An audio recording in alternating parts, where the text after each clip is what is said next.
Good morning and welcome to the First Universalist Church of Rochester, where we are called to nurture the spirit and to serve the community. Whoever you are welcome here. Wherever you come from, you are welcome here.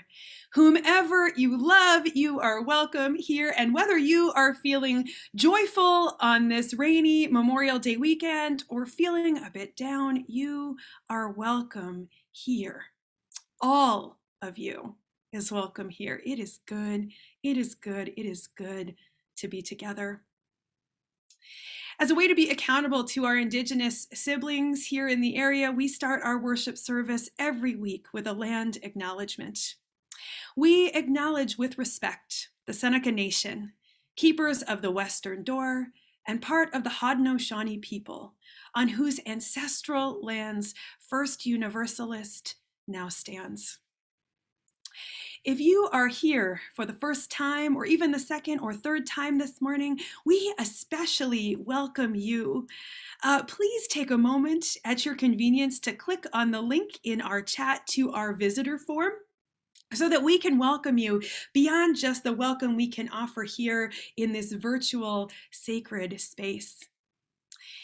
Dear ones, if you have not done so already, as I know many of you already have, as we are gathering, I want to invite you to pop into the chat to offer a good morning greeting, and I'm here, a hello.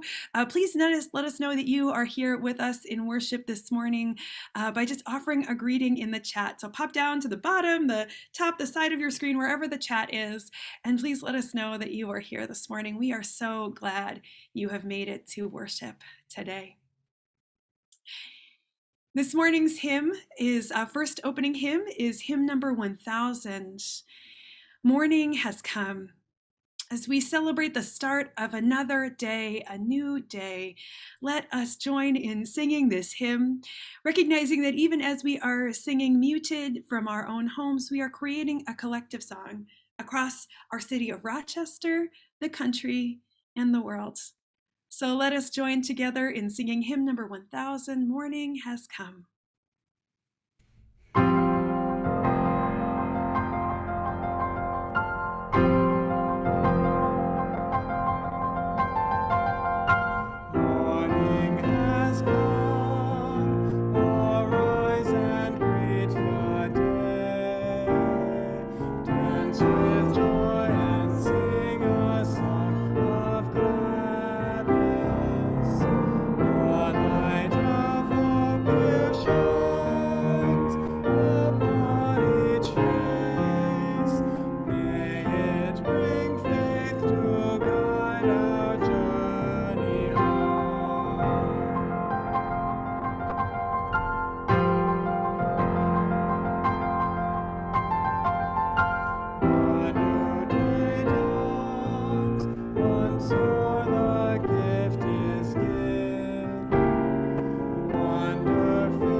Good morning.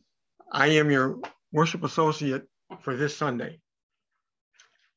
To Invoke Love by Sean Parker Dennison. To invoke love is to ask for a hug from a thunderstorm, spill tea on the lap of the infinite trickster, and make biggest, most embarrassing mistake of your life in front of everyone who matters.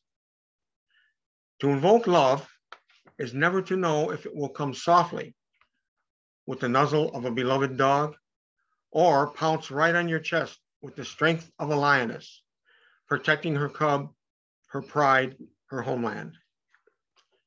To invoke love is to take the risk of inviting chaos to visit the spaces you've spent so much time making tidy, and watch the breath of life scatters everywhere, only to have you folded, put away.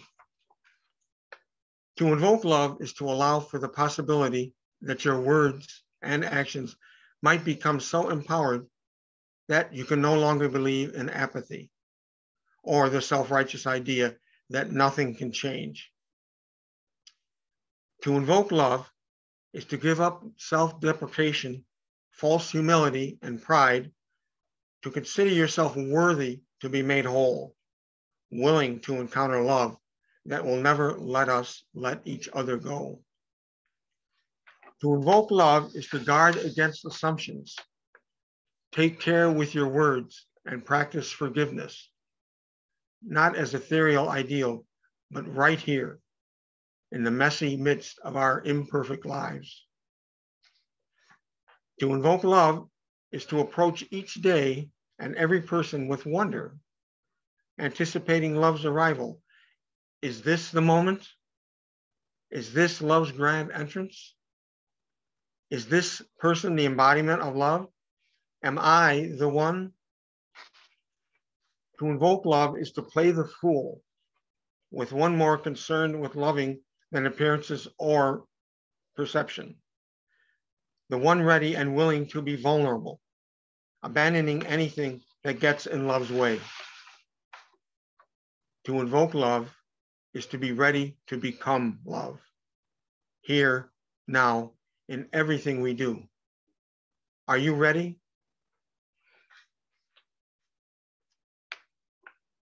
As we light our chalices in our own homes, will you join me in saying our chalice words in unison? May we be a people of welcome, here to grow in heart and mind and spirit, and may we reach out to serve our community. Please join me in our affirmation of faith, followed by our doxology. Love is the doctrine of this church. The quest for truth is its sacrament, and service is its prayer. To dwell together in peace, to seek knowledge in freedom, to serve humanity in fellowship, to the end that all souls shall grow into harmony with the source and meaning of life. Thus do we covenant with each other and with all.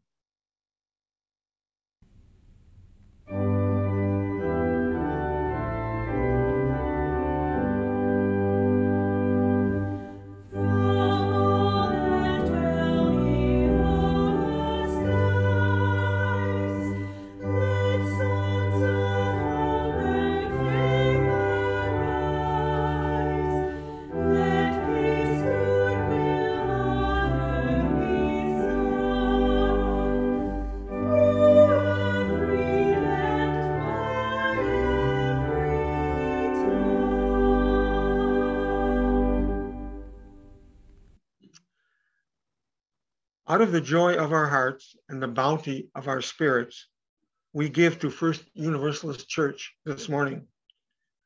We are a 100% people-funded congregation who rely on your participation and your generosity to sustain our connections with one another and our connection with the greater Rochester community. Your gifts are so very needed and so very much appreciated. Please click the link in the chat to give online to First Universalist Church, or feel free to send a check to the church. Thank you.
exploring these feelings. Good morning, my friends. Today's story is I'm Sad by comedian Michael Ian Black, illustrated by Debbie Ridpath O. Now, last year I read I'm Worried. This is a series of 3 books about feelings, featuring Surly Potato, Fabulous Flamingo, and a normal, precocious little girl. And they're really great friends exploring these feelings together and supporting each other. So let's begin.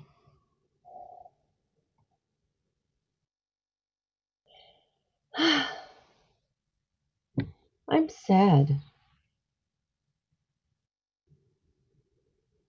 Will I always feel like this? I don't think so. I was sad once. I didn't know potatoes could be sad. Everybody feels sad sometimes. Even astronauts? Even astronauts. If I was an astronaut, I would never be sad. Why do sad things happen? That's just the way it is. But why is it the way it is? Because if it were any other way, then that would be the way that it is. And it's not that way. It's this way. That doesn't make any sense at all. Sigh. Sigh. Sigh. Flamingo, I think you need some good old-fashioned cheering up. Yeah, I know what cheers me up when I'm feeling sad. What? What? Ice cream! Flamingos don't eat ice cream. Potatoes don't eat ice cream. I know what cheers me up when I'm feeling sad. What? What? Dirt! Hockey! Dirt! Jungle adventures! Dirt! Spy stuff! Soil! Dirt and soil are the same thing, Potato. Thought maybe I'd fool you. I'm still sad. Maybe it's okay just to be sad. Why would that be okay? Sometimes when I'm sad, it feels kind of good to let myself be sad. That's weird. Will you still like me if I'm sad again tomorrow? I don't like you just when you're happy. I like you all the time, when you're sad or angry or bored or anything else. What about you, Potato? Will you still like me if I'm sad again tomorrow? I don't even like you now. Tee.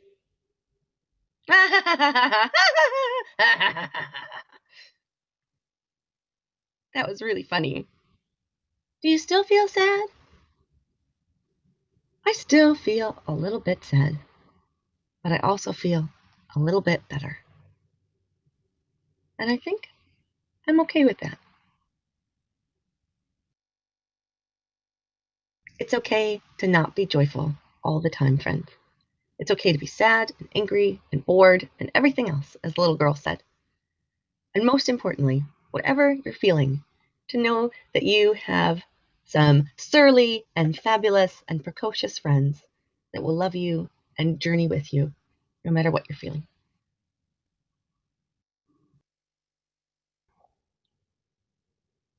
Good morning. Michelle, thank you so much for that fun and funky and beautiful story to lead us into this time, of course, of the joys and the sorrows. I want to invite you all into this reverent time of sharing the joys and the sorrows of our gathered community. If you would like to do so, you can place a hand over your heart to be able to listen from a heart-centered place as we share some of the joys and the sorrows in the chat, as well as some that folks have submitted to me ahead of time. As I place stones into a bowl, all are invited to share your joys and your sorrows, that we may hear from the gathered community here.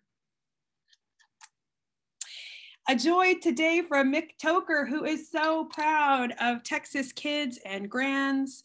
They moved to the other side of a country due to a job change and a pandemic, and they lived in a hotel for 4 months until their house was done. Doing remote schooling, surviving each other, and then in-person school, new teachers, new friends, new environment, and they all did excellent.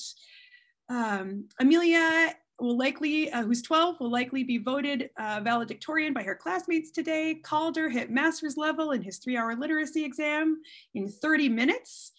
And the biggest joy is that Sorsha is bringing the 3 kids back for 2 weeks this summer to visit. So Mick is getting to claim each one of them, each one for a day with time with Grandma Mickey, doing something just for them.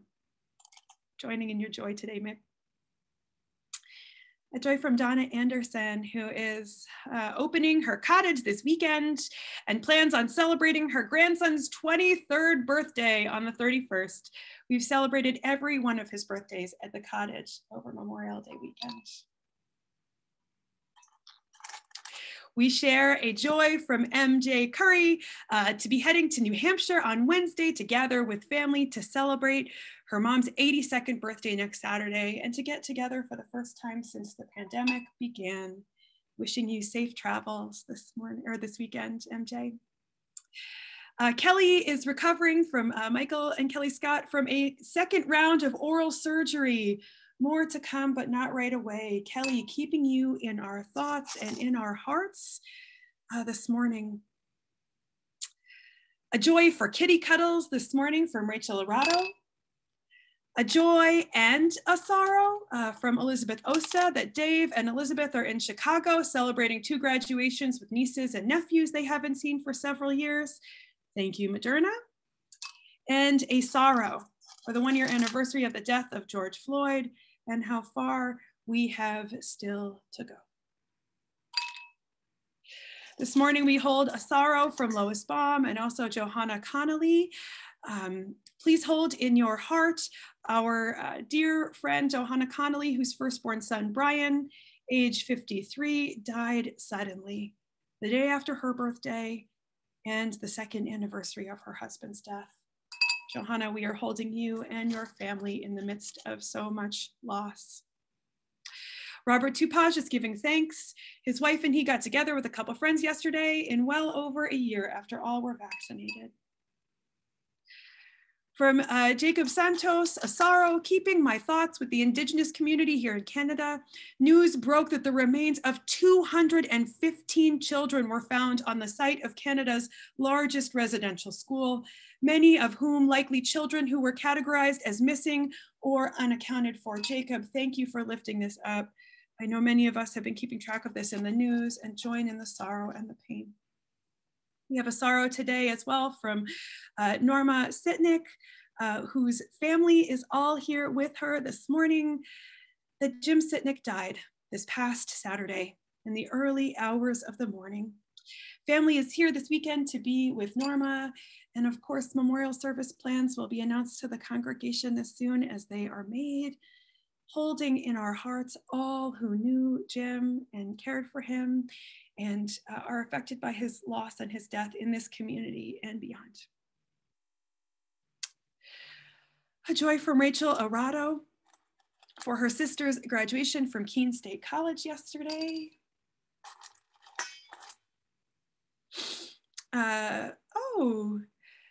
Lou Ward Baker shares 27 years ago, Reverend Dick Gilbert joined Pat and me in marriage. He did a very good job, and you all have done a very good job staying together for 27 years. My goodness. Oh, we share gratitude for thoughts, prayers, and well wishes from the Sitnick family. Norma, Martin, Beth, and Sean are here with us this morning. A joy from Jean Ott. My sister is visiting this weekend. Her partner Tom is arriving today. Monday, we take Tom to Letchworth State Park. He has never been there. And friends, I will drop one final stone into our bowl to represent all of the joys and the sorrows left unspoken in the silent sanctuaries of our hearts. May all be held in the heart of love. This morning we light a white candle. And we light a white candle to honor that we are a community continuing to live through a pandemic, continuing to navigate both the joys of being able to be together and the sorrows of loss continuing, the sorrows of loss that has been a part of our lives up until this time. May this candle's flame hold our experiences around this horrific disease, and may its light be a beacon of hope and a reminder that we are not alone.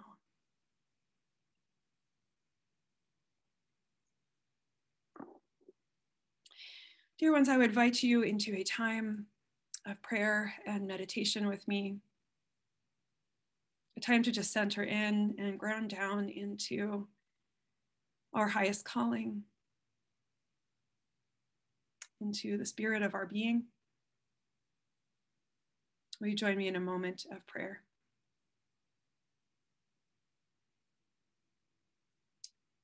Spirit of life, source of the holy, deepest love, creator of all that is.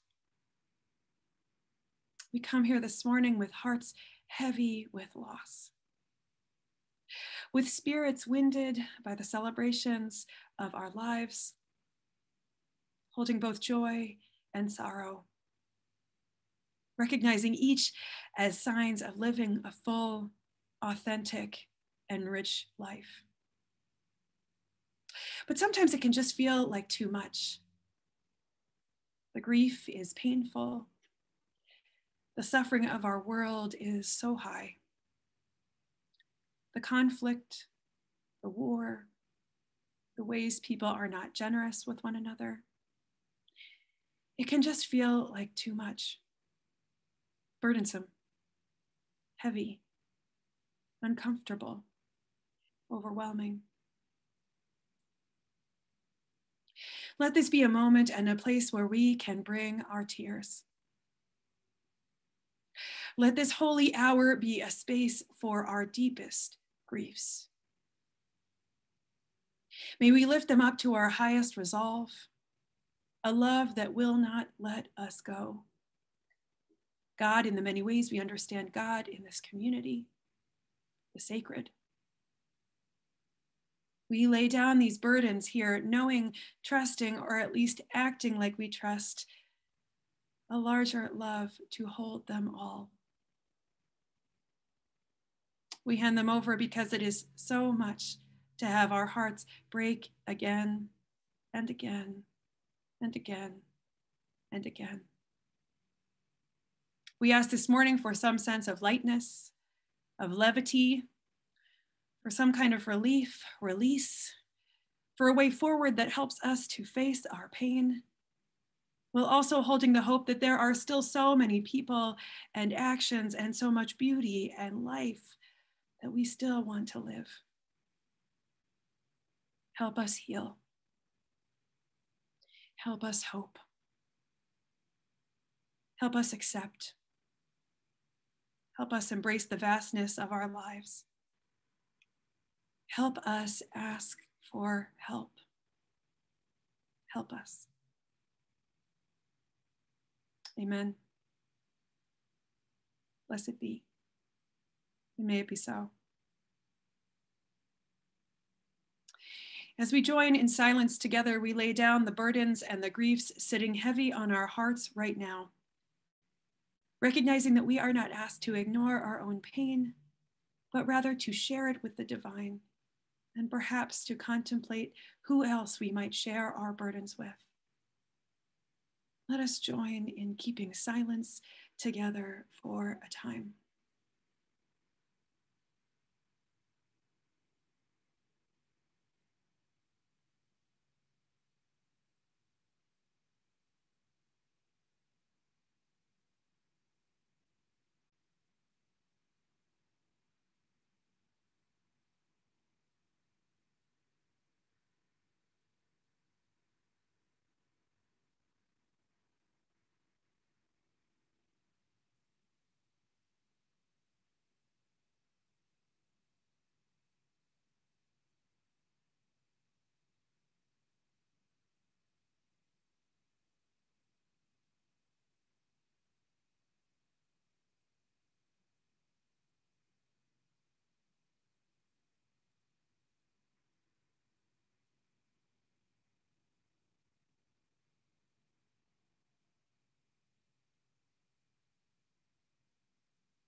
Amen.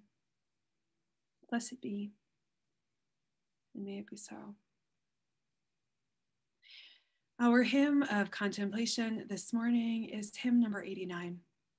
Come, my way, my truth, my life. Let us join hearts and voices in singing together.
Our reading this morning is actually another one from Reverend Sean Parker Dennison, a letter to our better angels.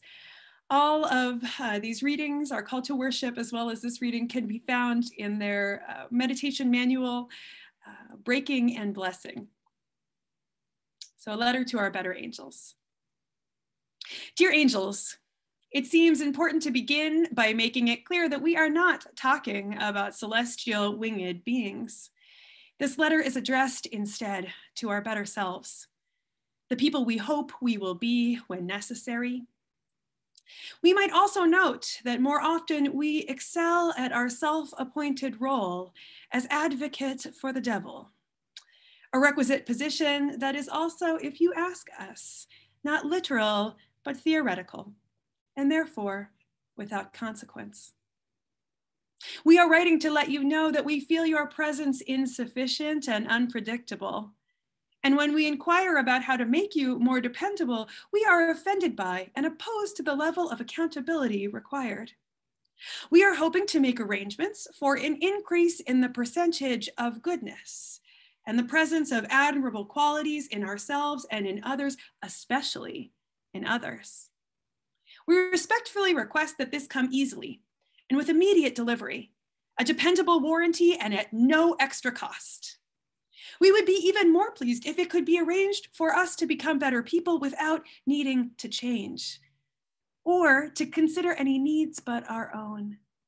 It would also please us if our status as increasingly good could be noted in some way, perhaps a cookie, a badge, a halo, as long as it's comfortable.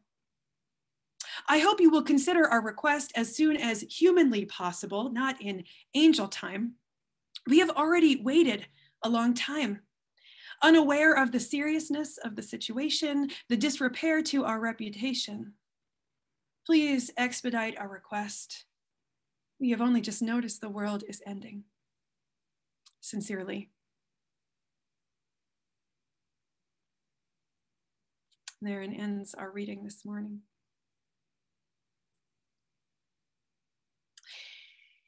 A few good years ago, I attended a religious educators conference in the suburbs of Chicago, Illinois. We had a presentation about honoring the memories of war and genocide, from a theologian and liturgist living in Germany, who had lifted up in her lecture the many memorials that exist in Germany to honor the losses of life during the Holocaust as sacred sites of remembrance. It was a deeply moving presentation, including images of a church that had been rebuilt after being burned down, a statue of a children's desk knocked over and empty with one shoe next to it, and also a place where folks were invited to just come and sit in all these sort of empty blocks of concrete as a way to honor the ways that we interact with these memories in daily life.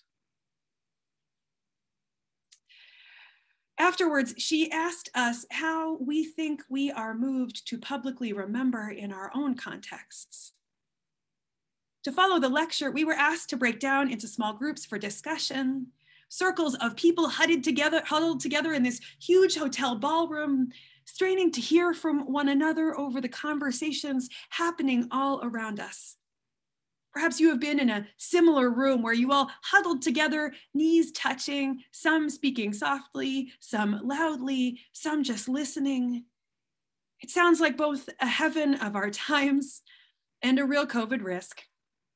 Yet, I was privileged to end up in a small group with Reverend Chris Antle, a Unitarian Universalist military chaplain and minister, who has been doing work wherever he is stationed and within our denomination to raise awareness about our presence of liberal theology in the military, as well as the harm caused by participation in the military to the soldiers who serve.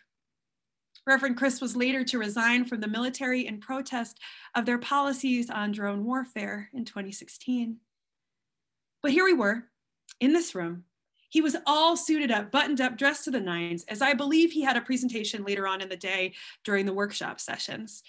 We went around and we were discussing how to remember some of the losses we had been facing that year, the explosion of the hashtag #MeToo movement in higher education, where many of these folks that I was talking to worked, the legacies of enslavement of Africans, and the genocide of Indigenous peoples on which our many institutions were built. Reverend Chris eventually piped up to share his own experience. He said something like, "It has always felt strange to me that when people find out I am in the military, they thank me for my service. It feels strange for folks to be overjoyed and deeply grateful that I have killed people on behalf of our government. It is not something I celebrate. Rather, it is a shame I live with day to day." Well, I can tell you that certainly shifted our conversation quite a bit. We all got quiet for a moment. It was hard to know what to say. Eventually, we got into this idea of war memorials and the ways they are often about gratitude and celebration of the strengths of these soldiers. And yet, how do we honor that sometimes this service comes at a huge cost, a huge price, that those who serve are asked to put away, to shove away, in order for the rest of us to be comfortable. Similar to our flamingo this morning, folks want to cheer those up who come back with a deep sadness, with a deep hole in their hearts. I lift this up for us on Memorial Day weekend because I think it gets to the complexity of joy. I think it gets to those situations where one person's joy does not match the other person's. And it helps me to remember that sometimes the pat lines we know we are supposed to say, such as "thank you for your service," work for some and help them feel deeply honored, while they do not work for others. Getting to this place of honoring complexity is not easy. And along the way, there will likely be many moments in our lives where we share joys with another that will eclipse their experience. Learning to be our better, more complex selves takes time and attention and is never easy, as Reverend Sean Parker Dennison's letter to our better angels might sarcastically suggest. To learn and grow is complex. It is never easy, and it is full of nuance. I'm preaching with you all this morning from my mother's guest room. And this afternoon, we are headed to visit my grandmother, where we will travel together to the graveyard where my grandfather is buried, to place a flag holder alongside his grave that celebrates his service in World War II. His military career was one of the major highlights of his life. Toward the end of his life, all the stories he told were about the military, to the point where my grandmother, in her very sarcastic Bostonian way, would be like, "We've already heard it already, Donald." But yet he kept telling these stories, where he had been stationed, what he had done, the friendships he had made, the loss of his brother Herbert during that war. I think at times in polite company, we can only stomach the good stories. I wonder what it would have been like to really listen to the difficulties my grandfather had had, to hear about the PTSD he experienced, to share in his sources of shame, rather than solely talking about what he was proud of. And yet the joy he found while serving was palpable. It was deeply real to him and was a North Star of his existence that he returned to again and again and again, even when his memory of the present day was gone. These ones were always clear, like some sort of compass for finding meaning in his own life. His memories deeply influenced me. I always cry when watching videos of people who have served in the military, being reunited with their partners and children, and even their pets as they arrive home. Something about seeing the pure joy in their faces on both sides just really does it for me. And it tugs at the deep part of me that has also held the fear of not seeing my loved one ever again. A common experience for too many of us. So moving, so beautiful, so tender. This is the deep joy that comes from survival. The deep joy that has the capacity to connect us across perhaps seemingly different life circumstances. I have never, myself personally, had the experience of having a loved one come home from war and being that person to greet them. I have had the experience of witnessing a partner who is trans survive entering a bathroom situation in a town where I had judged them to be unsafe. I have had the experience of being reunited with a loved one after they went to the hospital and we wondered whether or not they would come home. I have also had the experience and the sorrow of hoping that that loved one would come home and having them not come home. I think we all know the joy of having a loved one survive a situation we thought they might not, whether it was medical or societal or even related to their own mental health. And I think many of us know the sorrow as well, the pain of not being able to see them again. There are days when joy is right there, easy to grasp, right on the surface, available to us. And there are days when joy is harder to access, or when a life circumstances keeps us away from it, when the grief is too heavy, when the fear is so big. I do believe that fear is the ultimate thief of joy alongside comparison. And when someone is joyful about something I am fearful about, it is one of the worst experiences. As I was preparing for this sermon this week to talk about complicating joy, one of you wrote to me about the difficulty you experienced, seeing those you loved celebrating the election of Trump and being overjoyed, while you were feeling fearful for the future of our country, for your own future, for the future of your loved ones. To take it to this year, seeing the joy on the faces of those American terrorists as they stormed the Capitol was deeply disturbing. These feel like extreme examples across divides, But the complicating of joy also happens in more subtle and nuanced ways in our daily lives. There are days when people we are working with or living with are feeling downright joyful, and we are absolutely not. When we do not laugh at their jokes or join in the joy, then the perception comes that we are a downer. On the flip side, when we are feeling joyful, we want others to share in the joy with us. It is such a great feeling to have folks we are with sharing in our joy. And yet joy cannot exist for all of us all of the time.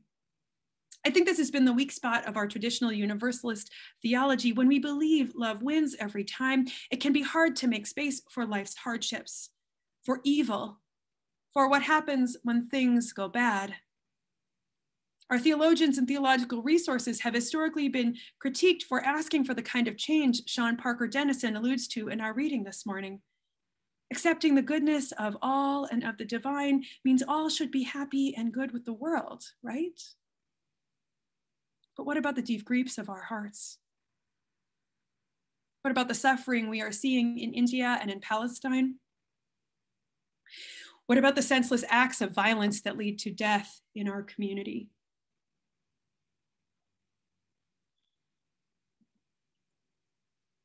Out of a sense of deep love and goodness in this world, I know the tendency to want all beings to be in harmony with one another. I know the thought that if we just cheer someone up, they will be okay, or all will be right with the world.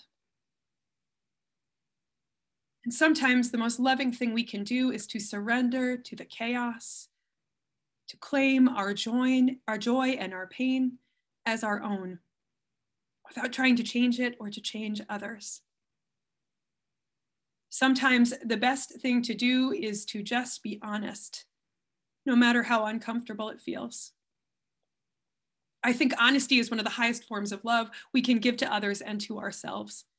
I think honesty and authenticity are what we are called to by the divine, the sacred, and the deepest human calling and love. We cannot change how others are feeling or being or acting in the world. We can go within to accept how we are feeling. We can go within and make choices to absent ourselves from situations that do not serve where we are in the present moment. We can go within and recognize our fears and choose not to act on them. We can go within and ask the question, what would love do?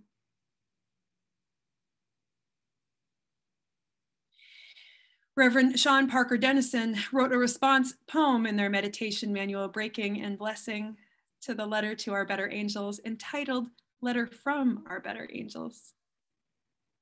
And I think it speaks to our highest calling and also where we can ground our choices and our lives. Here it is, a letter from our better angels. Dear ones, we have received your letter.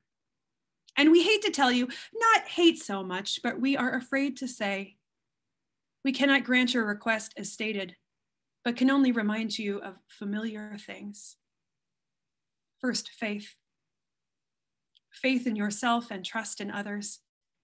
We know it can be terrifying to be vulnerable, but only when you share your softest side will you be able to break through. Next, hope.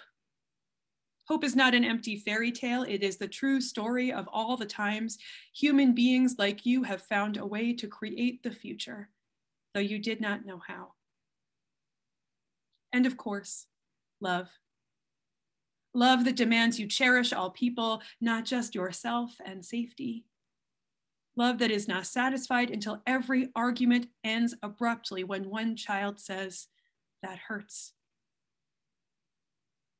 There's so much to learn and relearn. The world teaches you to be hard, to negotiate and defend, to avoid giving too much and to the wrong people. There are no wrong people. You are also not wrong. And when you encounter the poor, the broken, the unhoused and unwelcome, you are looking, if you pay attention, at us, calling to you, calling you to answer your own prayers. If you want to change the world, first be sure you are changing yourself. Be tender, be kind, be at peace, be all the things you wish for. Be your own better self. It isn't without cost, but it will be free. Dear ones, may we find a way to complexify joy as a community and claim our own joys and pains for ourselves.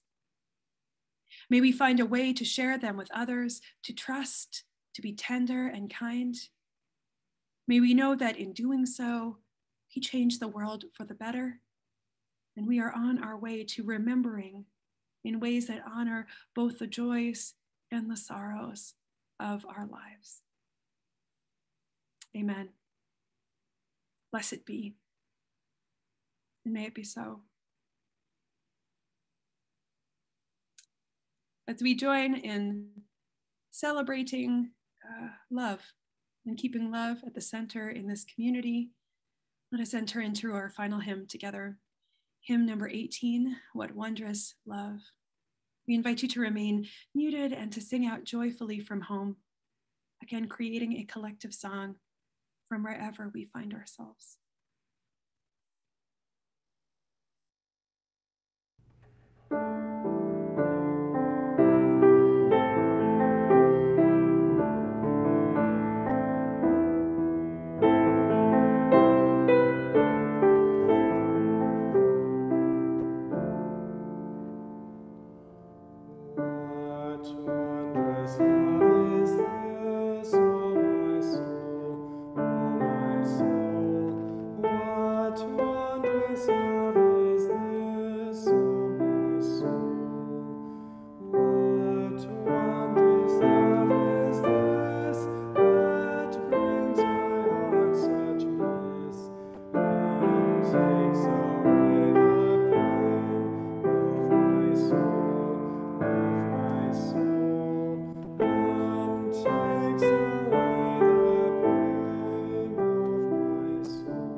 As we extinguish our chalice flames, wherever you are from your homes, let us read together the words printed in your order of service and on the screen. We extinguish this flame, but we keep its light in our hearts with its message of love and justice, taking it outside these walls to the world we live in until we are together again. Dear ones, I now want to invite us all to change our view to gallery view so that we may look upon the faces of those we have been here worshiping with, so that we may look upon the faces of those here in this community If you are someone who came with your camera off, feel free to turn it on or not, however you feel comfortable. Dear ones, let us reach out to the edge of our screens, creating an unbroken line, a circle of connection, a way to honor the connections here in this community. As you go forth this week, may you know places and spaces to complexify joy. May you honor the memories that you need to remember, especially on this weekend, the stories that need to be told. And may you also find a way towards your better self, towards a more complex self, towards being tender and kind and soft. Dear ones, may you know that you are loved, especially in that place. And may you take that love and give that love to whoever you interact with and see this week. Amen. Blessed be, and may it be so. And as we enjoy our beautiful benediction by our fabulous music director, Brock Tesvolds, I'll invite you to just join us with the words, I will seek joy where it is to be found, recognizing that it's not always found everywhere, but still we are here to seek it. Please join us in typing these words into the chat.